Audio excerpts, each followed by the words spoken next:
서로 인사합시다. 잘 오셨습니다. 축복합니다. 사랑합니다. 다 인사하도록 하겠습니다. 잘 오셨습니다. 축복합니다. 사랑합니다. 잘 오셨습니다. 하나님의 은혜가 사랑하는 주의 백성들에게 있게 되기를 주의 이름으로 간절히 소망합니다. 일본에는 그 킨츠키라는 독특한 예술 기법을 가지고 있는데요. 이 깨진 도자기를 버리지 않고 그 깨진 조각들을 오추로 다시 붙인 뒤에 그 틈을 금가루로 메워서 오히려 더 아름다운 작품으로 만들어내는 기술이라고 합니다. 이 킨츠키 예술에서 가장 빛나고 아름다운 부분은 바로 상처가 있었던 그 깨진 틈이라고 얘기할 수 있을 텐데, 저는 오늘 말씀을 묵상하면서 이 킨츠키 예술이 떠오르게 되었습니다. 오늘 본문은 바로 이 영적인 킨츠키 현장에서 시작되기 때문이겠죠. 바로 앞장의 역대상 21장은 이 드라마의 비극적인 서막을 보여주는데, 당시 다윗은 사방의 모든 대적들을 물리치고 이스라엘 역사상 가장 강력한 왕권을 누리고 있는 상황이었죠. 그러나 그 성공의 정점에서 그의 마음에 교만이라는 치명적인 독이 스며들어서 하나님의 능력이 아닌 자신의 군사력과 백성의 숫자를 의지하고 싶어졌습니다. 그렇기 때문에 그 하나님의 뜻을 거슬러서 이 다윗이 인구조사를 강행했는데요. 이것은 단순한 행정착오가 아니라 하나님의 주권을 무시하고 자기의 힘을 자랑하려는 명백한 죄악이었기 때문에 그 죄의 결과는 참혹했다라고 얘기할 수가 있어요. 하나님께서는 이스라엘에게 끔찍한 전염병을 내리셨고 무려 7만 명의 백성이 목숨을 잃게 되는 안타까운 상황이 벌어지고 말았습니다. 한 나라의 지도자, 한 사람의 교만이 수많은 가정에 씻을 수 없는 고통과 슬픔을 안겨줬다라고 얘기할 수 있는데, 이 다윗의 인생과 이스라엘 역사에 지을 수 없는 깊은 상처와 폐허가 바로 이렇게 생겨나고 말았습니다. 그러나 하나님의 심판의 칼날이 예루살렘을 향하던 바로 그 순간에 다윗은 어떻게 했냐면 옷을 찢고 통곡하면서 회개의 제사를 드렸고요. 하나님은 그 깨진 마음에 제사를 받으시고 재앙을 멈추게 되었죠. 다윗은 자신의 죄와 하나님의 심판 그리고 하나님의 놀라운 자비가 교차한 바로 그 자리 오르난의 타작마당을 바라보면서 이렇게 선포합니다. 22장 1절에 보면 다 같이 함께 읽도록 하겠습니다. 시작. 이는 여호와의 하나님의 성전이요 이는 이스라엘의 번제단이라. 아멘. 이 선포가 얼마나 놀라운 선포냐면 그곳은 본래 거룩한 장소가 아니었습니다. 바로 몇 시간 전까지만 해도 그곳은 다윗의 교만함이 드러나는 범죄 현장이었고 하나님의 불타는 진노가 임한 심판의 장소였죠. 칼을 든 천사 앞에서 온 이스라엘이 두려움에 떨던 공포의 그런 장소였습니다. 근데 어떻게 그곳이 순식간에 하나님이 거하시는 성전이 되고 또 이스라엘의 죄를 사하는 번제단이 될 수 있었을까요? 그것은 바로 다윗의 선포 자체에 능력이 있었기 때문은 아니었어요. 바로 그 직전에 역대상 21장 26절을 보면 다윗이 제단을 쌓고 제물을 드릴 때 여호와께서 하늘에서부터 번제단 위에 불을 내려 응답했다 이렇게 기록해주고 있는데요. 바로 이 불의 응답이 그 땅을 거룩하게 만든 것입니다. 사실 이 불이라는 것은 우리가 좀 기억해야 될 것은 이게 이 심판의 의미입니다. 그래서 사실 여러분들 이렇게 성령의 불 받아라, 불 받아라 이런 것들 얘기 듣잖아요. 성령 불 받아라는 것은 우리가 막 마음이 뜨거워지는 거다 생각하는데 그게 아니라 사실은 이제 심판이 임한다라는 무서운 얘기입니다. 그래서 우리가 용어도 잘 사용해야 돼요. 그래서 이제 중요한 게 이 심판의 불이 임했다, 여호와의 불이 임했다라는 것은 이제 그 땅을 거룩하게 만드는 하나님의 심판의 내용이 드러나게 된 것이고, 여호와의 불이 임하고 성령의 불이 임하면 내가 그냥 갑자기 성령 충만해져가지고 그런 게 아니라 이 성령의 불이 여기에 딱 임하게 되면 이제 우리 안에 죄들이 드러나게 되는 그런 현상들을 경험할 수가 있게 되는 거겠죠. 바로 이 불의 응답이 그 땅을 거룩하게 만들었는데요. 인간의 죄와 실패로 얼룩진 바로 그 깨진 틈을 하나님께서는 당신의 용서라는 금가루로 채우셨고 불로 인치셔서 가장 거룩한 성전의 기초로 삼았다라고 볼 수가 있게 되죠. 이것이야말로 복음의 정수라고 얘기할 수 있을 텐데, 이 팀 켈러 목사님은 이 하나님을 말하다라는 그런 책에서 교회는 의로운 사람들을 위한 박물관이 아니라 깨어지고 상한 죄인들을 위한 병원입니다. 이렇게 얘기해 줬어요. 즉 이 하나님의 집, 즉 오늘날의 교회와 우리의 각자의 신앙은 우리의 완벽함이나 도덕적인 성공 위에 세워지는 것이 아닌 것입니다. 오히려 정반대인데 이 우리의 가장 처절한 실패와 이 죄악을 예수 그리스도의 보혈로 덮으시고 이런 너임에도 불구하고 내가 너를 받았다라고 선언하시는 하나님의 무조건적인 은혜의 터 위에 세워지는 것이라고 말할 수가 있어요. 오늘 여러분의 삶에서 어떤 균열과 상처가 있던지 간에 그곳에 임하시는 하나님의 용서와 받으심을 통해 그 자리가 가장 아름다운 영광의 자리로 변화되는 귀한 시간이 되기를 주의 이름으로 간절히 축원합니다. 이제 오늘 본문을 보면은 다음과 같은 사실을 교훈받을 수 있게 되는데요. 첫 번째로 내가 원치 않은 자리라도 하나님의 뜻이라면은 순종해야 한다는 것을 깨달을 수가 있습니다. 하나님의 은혜로 거룩한 터를 얻은 다윗의 열망은 하늘을 찔렀을 것입니다. 그는 더 이상 하나님의 궤가 이 불안정한 장막에 머무는 것을 원치 않았던 사람이죠. 자신은 백향목에 거했는데 만군의 주 여호와께서는 휘장 가운데 계시는 것이 그의 마음을 늘 무겁게 짓눌렀던 사람이 다윗이었습니다. 그는 자신의 모든 힘과 이 권위 그리고 재물을 쏟아부어서 하나님의 영광을 위한 영원한 집을 짓고 싶었던 사람이죠. 그러나 바로 그 뜨거운 열망의 정점에서 하나님께서는 그에게 예상치 못한 말씀을 하셨는데요. 8절에 보니까 이렇게 되어져 있어요. 너는 피를 심히 많이 흘렸고 크게 전쟁하였느니라. 내 이름을 위하여서 성전을 건축하지 못하겠다. 이렇게 얘기해주고 있는데 이것은 단순한 거절이 아니라 다윗에게 있어서 이 평생의 수건 사업에 대한 하나님의 명백한 아니다라는 대답을 듣게 된 것이죠. 이 하나님의 아니다에 담긴 의미가 뭐냐면 분명히 하나님께서는 다윗의 마음 자체는 기쁘시게 받았어요. 그러나 이 성전은 단순한 건물이 아니었습니다. 하나님의 샬롬, 즉 평화가 임하는 장소의 상징이라고 얘기할 수 있을 텐데요. 하나님께서는 그 평화의 집이 전쟁의 피로 얼룩진 손으로 지어지는 것을 원치 않았다라는 것을 가르쳐주고 있죠. 이것은 다윗에 대한 처벌이라기보다는 이 하나님의 나라가 어떠한 원리로 세워지는지를 보여주는 엄숙한 선언이었고요. 이 다윗의 역할은 칼을 들고 전쟁을 통해 평화를 쟁취하는 것이었고 그의 아들 솔로몬의 역할은 그 아버지가 쟁취한 평화의 터 위에서 이 평화를 건축하는 것이었기 때문입니다. 이처럼 이 각 시대마다 각 사람에게 주어진 역할이 다르다라는 하나님의 주권적인 계획이 오늘 본문 가운데 드러나고 있습니다. 그럼에도 불구하고요, 인간적인 면에서 이 말씀이 다윗에게 얼마나 큰 실망과 아픔이었는지는 좀 짐작해 볼 수가 있겠죠. 이 평생을 바쳐서 이루고 싶었던 꿈의 문이 바로 눈앞에서 닫히고 만 것입니다. 바로 이 순간 다윗의 위대함이 드러나게 되는데 그는 이 닫힌 문 앞에서 과연 어떻게 반응을 하게 되었을까요? 그 위대한 오케스트라에는요, 화려한 멜로디를 연주하는 제1 바이올린이 있다고 합니다. 하지만 그 소리가 진정으로 아름답기 위해서는 그 뒤에서 묵묵하게 화음을 쌓아주는 제2 바이올린의 역할이 절대적으로 필요하다고 얘기해요. 다윗은 평생 이스라엘이라는 오케스트라의 제1 바이올린과 같았지만 성전 건축이라는 위대한 교향곡 앞에서는 하나님은 그에게 제2 바이올린의 역할을 맡기신 것입니다. 이런 하나님의 마음을 깨달았던 다윗이 불평하지 않습니다. 원망하지 않아요. 그는 하나님의 주권을 인정하고 자신이 연주할 수 없는 그 멜로디에 미련을 두는 대신 전체 교향곡의 완성을 위해서 자신에게 맡겨진 화음을 기쁨으로 연주하기로 결심하게 되었죠. 그는 건축가는 되지 못했지만 건축을 위한 최고의 준비자로서의 역할은 감당하기 시작했습니다. 그래서 다윗은 곧바로 성전 건축에 필요한 석수, 돌, 못, 놋, 백향목 등 어마어마한 양의 자재를 준비하기 시작했고 특히 5절에서 보면 내 아들 솔로몬은 어리고 미숙하다. 그러므로 내가 이제 그것을 위하여 준비하겠다. 이렇게 얘기하는 다윗의 모습을 볼 수가 있게 됩니다. 그래서 자신의 역할이 바뀐 것을 그대로 받아들이고 솔로몬을 격려하고 축복하게 됩니다. 여긴 다윗이 이제 이 하나님의 주시는 그런 이 상황 속에서 하나님 은혜를 경험했고 그 은혜 가운데 자신이 취하게 된 것은 자기 욕심과 생각을 버리고 하나님의 뜻과 계획에 충실하게 살아가는 그런 사람으로 살기로 결정하게 된 것입니다. 이게 얼마나 힘든 일일까요? 그러니까 자신의 마음속에는 성전을 짓고자 하는 열망이 가득했고 그게 목표였는데 근데 그게 되지 않으니까 굉장히 어떤 그런 다윗에게는 좀 속상함이 있었을지도 모르겠습니다. 아니 되게 컸겠죠. 근데 그런 중에서 이 하나님의 명령을 쫓아서 그 솔로몬을 위해서 준비하는 그 과정들, 이게 되게 만만치 않은 그런 다윗의 결정이고 결단이라는 것을 볼 수가 있게 돼요.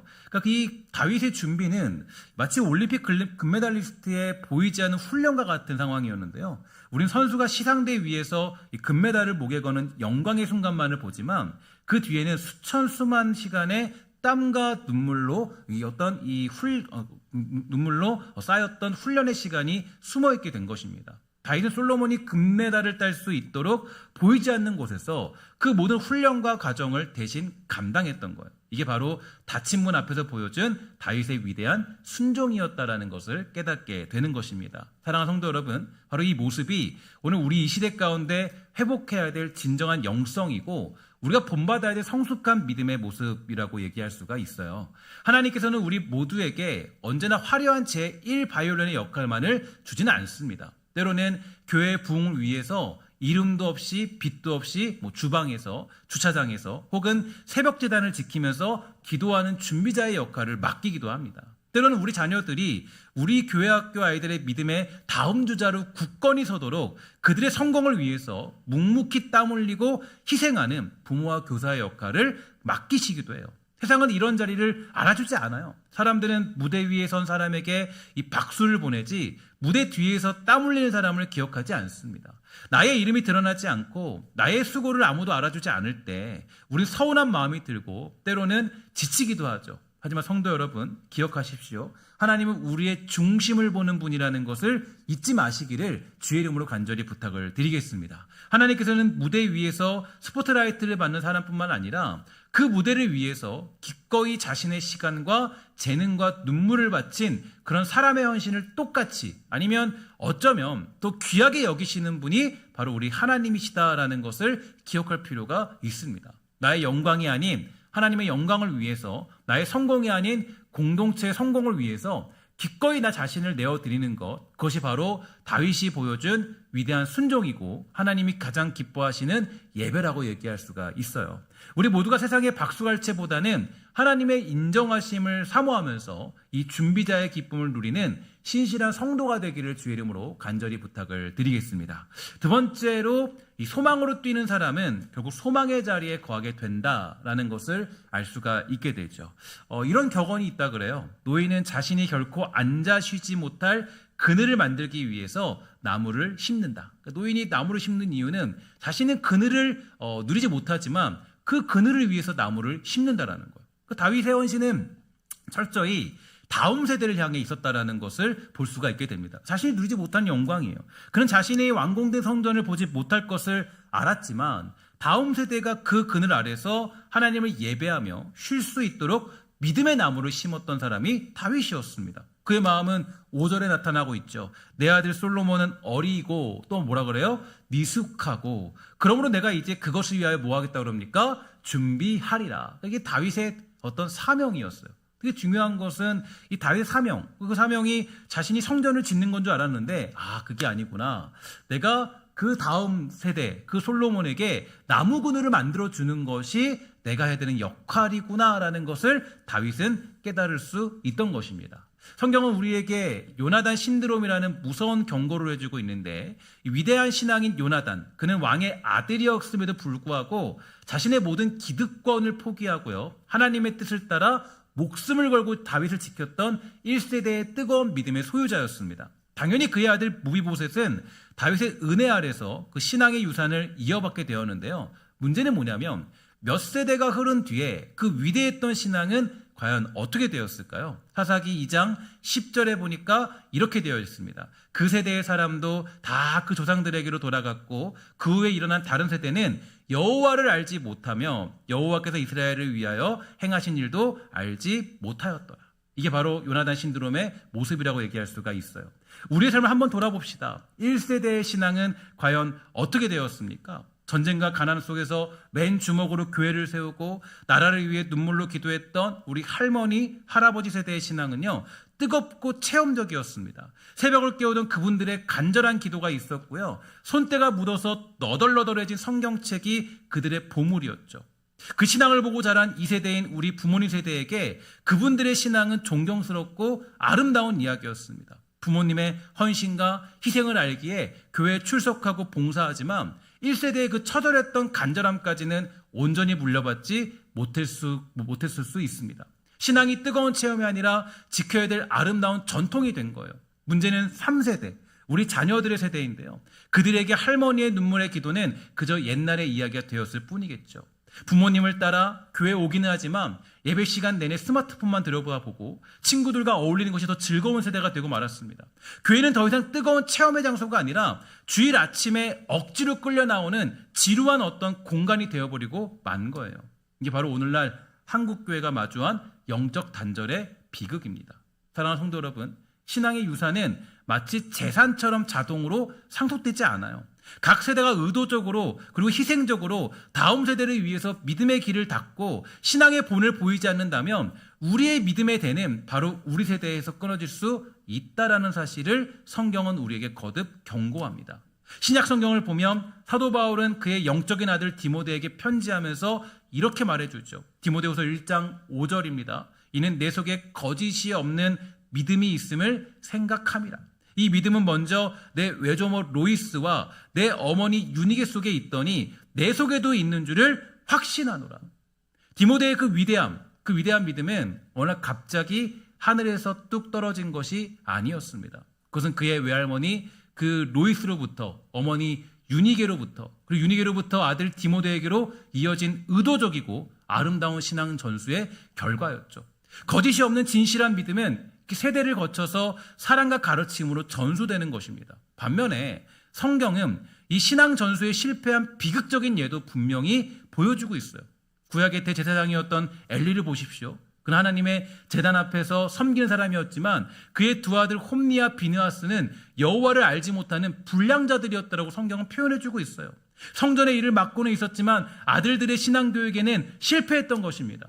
그 결과는 어떻습니까? 그들은 하나님께 드릴 제물을 가로채고 성전에서 수종드는 여인들과 동침하는 끔찍한 죄를 저질렀고 결국 한나라한시의 비참한 죽음을 맞이했고요. 그 가문은 결국에 한나라한시의 비참한 죽음을 맞이하는 아주 안타까운 가문의 저주를 받게 됩니다. 이 두 가정의 모습이 우리에게 무엇을 말해주고 있어요? 신앙의 대를 잇는 것은 결코 저절로 이루어지지 않았다는 사실을 두려운 마음으로 깨달을 필요가 있다라는 거예요. 다윗은 이 사실을 알았기 때문에 솔로몬이 알아서 잘할 수 있기를 수동적으로 바라진 않았습니다. 적극적으로 포괄적으로 다음 세대를 준비시켰죠. 오늘 이 자리에 많은 분들이 신앙생활하는 이유가 어디 있습니까? 아마도 보이지 않는 곳에서 눈물로 기도하시던 할머니의 모습들을 이야기할 때가 많이 있더라고요. 우리 어머니의 모습. 야, 우리 어머니가 새벽 제단을 그렇게 깨우셨어. 그렇게 기도했어. 열심으로 기도하셨던 모습을 내가 잊지 못해. 그 모습을 보면서 여러분들이 이 자리에 있는 거 아니겠어요? 많은 분들이 그러더라고요. 내가 그때 몰랐는데 그 어머니가 하나님 섬기던 모습 때문에 내가 이 자리에 있어라는 그 모습들. 내가 정말 아버지가 그 어머니가 부모님이 정말 하나님 섬기던 그 모습을 보면서 그 모습 가지고 살아가는 이 자리의 모습들이 되게 많이 있더라고요. 근데 물어보면 다 그 얘기예요. 특히 여러분 세대를 물어보면 우리 어머니가요, 우리 아버지가요, 다 그 얘기예요. 그게 바로 그 시장이 전수되는 거예요. 그러니까 그 믿음의 선배들이 심어놓은 나무의 그늘 덕분에 여러분들이 존재하는 것입니다. 대부분이 많이 그렇더라고요. 그러니까 우리가 대충 신앙생활하면요, 애들이 다 알아요. 다음에 다 알아요. 우리가 정말 하나님 얘기하지 않고 또 교회에서 정말 받았던 은혜 얘기하지 않고 정말 내가 다른 것만 얘기하고 다 안다고요. 그러면 생각할 거 아니에요. 교회 왜 가지? 어차피 교회 욕하고 어차피 목사 욕하고 어차피 성도 욕하고 어차피 정말로 좋지 않은 얘기할 건데 뭐하러 교회 가지? 그때부터는 이제 애들이 은혜를 못 누리는 거예요. 그러니까 어떻게 돼요? 우리는 다음 세대들에게 그런 믿음의 그늘을 심어주는 그런 사람이 돼야 되는데 때때로는 그 아이들의 인생을 망치는 경우가 많이 있습니다.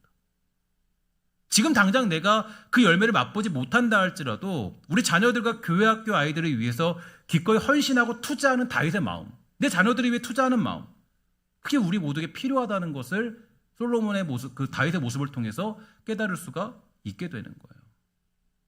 어제 교육부서는 그 기도하는 중에 이 전도축제를 진행했는데요. 이 전도축제는 사실은 제가 이제 하라고 한 적이 없습니다. 제가 해야 된다, 연간계획을 통해서 해야 된다, 그러지 않았어요. 근데 이제 팀장님들이 서로 기도하는 가운데 이제 우리가 적어도 전도하는 일 정도는 감당해야겠다. 서로 그냥 자발적으로 전도를 한 거예요. 전도 축제를 계획을 한 거예요. 열심히. 자발적으로. 그래서 이제 그렇게 마음 먹고 기획하고 자기의 시간과 열심을 들여서 전도 축제를 진행해요. 자기들에게 뭐가 득이 되겠어요? 뭐가 이득이 되겠어요? 시간만 쓰고 뭘 하는데 뭐가 이득이 되겠냐고요. 얼마나 위대한 일이에요. 다음 세대를 위해서 나무 그늘을 심는 거. 그럼 1층 그래서 우리 게시판에 보면 정말 그 재밌게 했던 그런 모습들이 있고 새로운 사람들도 많이 교회에 접하게 되고 오게 되는 모습들. 그럼 꼭 사람이 많이 모여야 성공한 것입니까? 이 전도축제 같은 것들이? 꼭 전도축제를 통해서 여러 사람이 전도되고 정착해야 그게 잘 된 것입니까? 아니에요. 그 모습과 그 헌신, 한 영혼이라도 세우고 싶다는 그 마음이 가장 위대한 모습이고 하나님이 기뻐하시는 모습이라고요. 하나님이 기뻐하시면 되는 거죠. 제가 항상 말씀드리지만 이 전도가 되는 것은 우리가 나가서 전단지 돌린다고 되는 것은 아니에요. 전단지 돌리고 전도용품 돌리면요. 그거 보고 오는 사람이 몇 명이나 되겠습니까? 근데 하나님이 기뻐하는 게 뭔지 아세요? 그 모습을 기뻐하신다는 거예요. 하나님이 기뻐하시는 것은 그 모습을 기뻐하시고 그릇을 키워주는 거지 우리가 그거에서 그냥 막 전단지 돌리고 우리 전도팀도 가가지고 전단지 돌리고 그렇게 해서 사람들이 뭐 몇 명 오겠어요. 근데 중요한 그 행위가 하나님이 너무나 기뻐하시는 행위라고. 하나님이 기뻐하시는 행위는 우리가 나를 위해 사는 것이 아니라 정말 누군가를 위해서 그 복음을 전하는 그 모습을 기뻐하시기 때문에 하나님이 그릇의 사이즈를 키워주시고 사람들을 보내주시는 것이지 그런 것들로 우리가 어떤 그렇게 막 결과로 막 우리 이번에 하니까 뭐 50명 등록, 100명 등록 그렇지 않죠. 그게 아니죠. 하나님 기뻐하시는 것은 그런 모습을 기뻐하시는 거예요. 다윗과 같은 모습. 다윗을 왜 기뻐하실까요? 다윗이 정말 다윗은 그러잖아요. 그 성전을 내가 지을 수 없는 그 현실, 나 진짜 너무해, 진짜 하나님. 내가 이렇게 열심히 했는데 나 때 좀 성전 짓게 해주시지. 내가 이렇게 준비 다 할 건데. 근데 뭐예요? 결론적으로는 다윗이 택한 것은 내가 그를 위해서 그 나무 그늘을 심어주는 게 내가 해야 될 목표구나. 이 일을 위해 힘을 다해야 되겠다. 최선을 다해야겠다. 하나님은 어때요? 복의 복을 주시잖아요. 그러니까 때로는 불평으로 끝낼 수 있어요. 원망으로. 뭐 이거 되지도 않고 뭐 내가 성전 짓지도 못하는데 뭐 대충 하다 그냥 끝내야지 뭐. 그런데 다윗은 어디에 있습니까? 소망의 자리에 있는 거예요. 그 폐허 같은 자리에서 소망의 자리에 있음으로 말미암아 그 자리에서 다윗은 소망의 자리에 있으니까 그 불평의 자리가 원망의 자리가 뭐예요? 소망의 자리에서 은혜를 누리게 되는 거예요. 보면 소망의 자리에 있는 사람들은 늘 소망만을 얘기해요. 그러니까 어저께 여러분 와서 전도축제 같은 거 본 사람들은 저한테도 그러더라고요. 목사님 행복하시겠어요. 너무 좋겠어요. 너무 잘 됐어요. 너무 즐거웠어요. 봤으니까 얼마나 교사들이 기뻐하고 얼마나 아이들이 또 재밌게 놀고 하는지 봤으니까. 근데 그 소망의 자리에 있지 않던 분들은 전도축제 뭐 이거 왜 하니? 뭐 어떻게 됐니? 뭐 힘들어 죽겠는데 뭐니? 뭐 결과는 어떻니? 불평의 자리에 있는 거죠. 보지 못하니까요. 그러니까 볼 수 없으면 소망의 자리에 있지 않으면 소망을 누릴 수가 없어요. 소망을 누린 사람은 누구냐면 이 자리에 있을 때. 그러면 보세요. 금요기도회 같은 데 가보세요. 와보세요. 얼마나 뜨겁게 기도하는 사람이 많은지 몰라요. 새벽에 나와보세요. 우리 교회도 보면요. 나와보면은 얼마나 그 새벽에 기도하는 사람들이 꾸준히 기도하는지 몰라요. 주일 저녁 예배도 보세요. 얼마나 주일 저녁에 예배를 뜨겁게 드리는지 말씀 들으면서. 근데 거기에 있지 않은 사람들은 소망을 볼 수가 없다고요. 그 자리에 있을 때 비록 뭐가 있냐면 소망에 거할 수 있게 되는 거예요. 그러니까 소망에 있는 사람들은 늘 소망을 얘기하지만 소망의 자리에 있지 않은 사람들은 소망을 얘기하지 않아요. 사실 이 다윗은 정말 놀라운 특징이 뭐냐? 바로 이 원망의 자리에 충분히 있을 법도 한데, 근데 원망의 자리에 거하지 않고 소망의 자리에서 거하고자 하는 이 다윗이었기 때문에 원망의 자리에서조차도 소망을 얘기하는 그런 사람이 되는 삶을 살았던 거예요. 사실 중요한 건요, 우리의 시선이 더 중요합니다. 우리가 어떤 자리에 있느냐. 환경도 되게 중요하죠. 어떤 환경에 있느냐. 정말 주를 위해서 헌신하고 뛰는 사람들과 함께 거해 보십시오. 그럼 거기서 불평과 원망이 생길 수가 없습니다. 소망을 바라보며 살아갈 수밖에 없죠. 기도하는 사람들끼리 모여보세요. 그러면 소망을 얘기할 수밖에 없어요. 함께 말씀 묵상을 나누는 사람들과 모여보세요. 그러면 소망을 얘기할 수밖에 없습니다.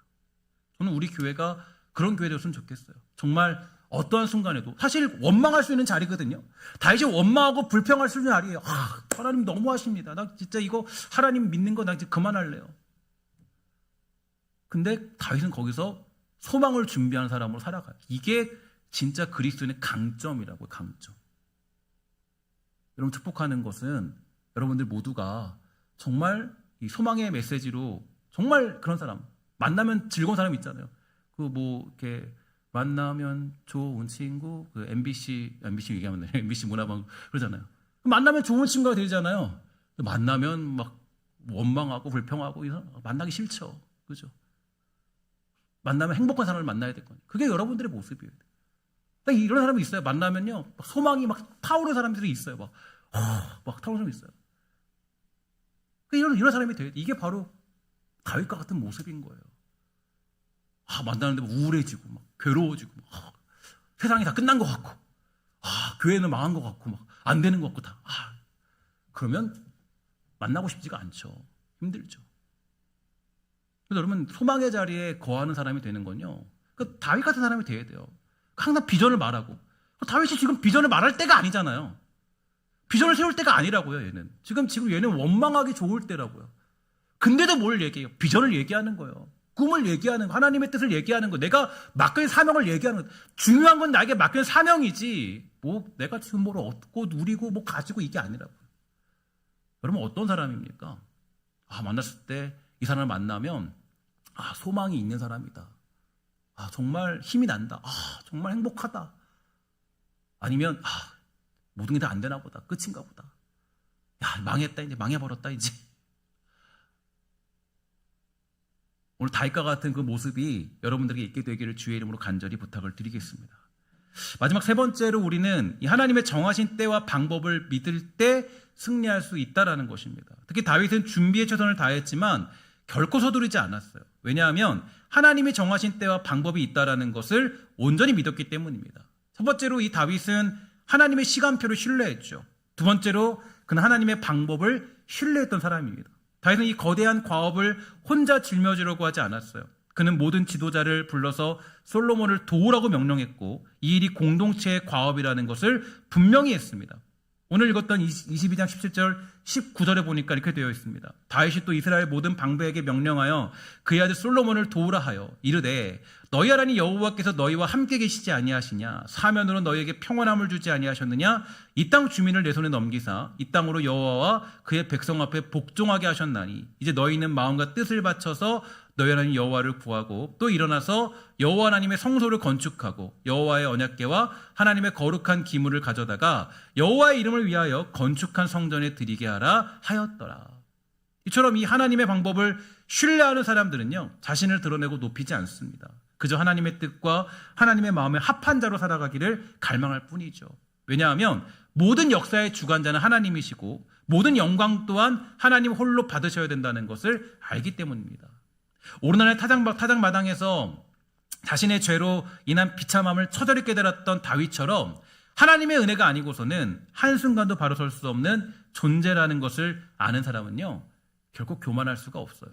그러니까 다윗이 이렇게 교만하지 않고 그 솔로몬에게 모든 것들을 이양하고자 했던 마음은 자기가 받은 은혜가 너무 크기 때문이에요. 그러니까 교만하지 않아요. 그는 자신의 이름이 높아지는 것보다 하나님의 이름이 거룩히 여김을 받는 것에서 참된 기쁨을 누립니다. 자신의 주인공이 되어서 박수받는 것보다 하나님의 위대한 구원의 이야기가 완성되는 것에 만족했던 사람이 다윗이었어요. 그래서 그는 기꺼이 자신을 낮추고 다른 사람을 섬기면서 공동체와 함께 하나님의 뜻을 이루어가기를 힘쓰게 되는 것입니다. 사랑하는 성도 여러분, 오늘 다윗의 이야기는 우리의 실패와 좌절의 자리에 찾아오셔서 새로운 역사를 시작하시는 하나님을 보여줍니다. 그리고 그 위대한 역사 가운데 우리가 어떤 마음으로 살아가야 될지도 도전해주고 있어요. 혹시라도 여러분의 삶에 깨어진 도자기 같은 상처가 있습니까? 괜찮습니다. 그 상처를 하나님의 손에 맡길 줄 아는 그런 은혜의 시간들이 되기를 주의 이름으로 간절히 부탁을 드리겠습니다. 그분은 그 깨진 틈을 은혜의 금가루로 채워서 이 땅에서 가장 아름다운 작품으로 만들어 내실 것입니다. 하나님은 여러분에게 제1 바이올린이 아닌 제2 바이올린의 역할을 맡기셨습니까? 기쁨으로 순종하십시오. 여러분의 묵묵한 화음이 없이는 하나님의 위대한 교향곡이 완성될 수 없기 때문이에요. 내가 심은 나무의 그늘을 보지 못할까 봐 염려되십니까? 염려하지 말고 믿음으로 심는 일을 소망으로 감당하십시오. 하나님께서 여러분의 헌신을 통해서 다음 세대를 풍성케 하고 놀라운 역사를 이루어 가시는 그 놀라운 축복의 역사들이 여러분을 통해 이루어지게 되는 줄 믿습니다. 기도하도록 하겠습니다. 하나님 감사합니다. 우리 은혜 풀어주셔서 우리 모두가 주의 은혜 가운데 부름받은 백성으로 이 자리에 모이게 되었습니다. 하나님, 혹시라도 우리가 깨어진 그런 자리가 있다면 그것 때문에 좌절하고 포기하지 아니하고 주어진 자리에서 주의 사랑을 깨달을 수 있도록 주여 돌보아 주시옵소서. 하나님, 사랑하는 백성들마다 깨어진 상처 속에서 일하시는 하나님의 역사가 일어날 수 있도록 주여 돌보아 주시옵고 주의 능력이 나타날 수 있도록 주여 돌보아 주시옵소서. 모든 말씀 예수님의 이름으로 간절히 기도합니다. 아멘.